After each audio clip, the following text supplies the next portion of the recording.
Even by the standards of Bavaria's bloody summer, this was a disturbing milestone. A suicide bomb in a rucksack spewed fragments of metal across the crowd. The attacker had tried to get into the music festival, but detonated his device outside. And then I remember my little sister was back in there, and so I ran back towards the entrance of the concert, and I saw a man laying injured on the floor with blood on his face. When Bavarian investigators studied a video message on his phone today, their suspicions were confirmed.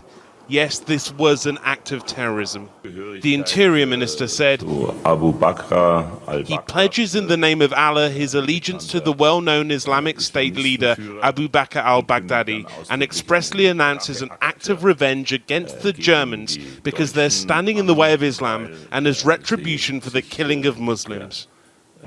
Germany's first ISIS suicide bomber lived here, where fuel canisters and hydrochloric acid were found this morning.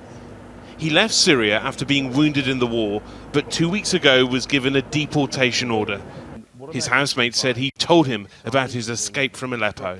Did he talk about IS, about politics, about what was going on? Well, when he met to me last year, first he told me that why I am here. He told me that in our country, the people, the extremist group and the government forces, they are fighting against each other and they are killing to the innocent people as well. And that is the reason that I left my country and I am here. But he didn't express any sympathy for any groups like No. that?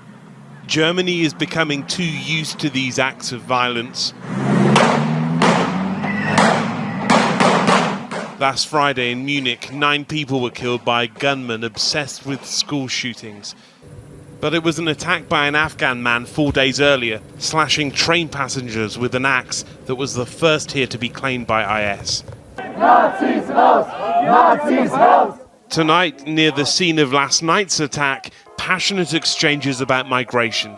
Protesters against refugees chanted, "Go home." They were outnumbered by supporters of the refugee community. This has become the most divisive issue in this country.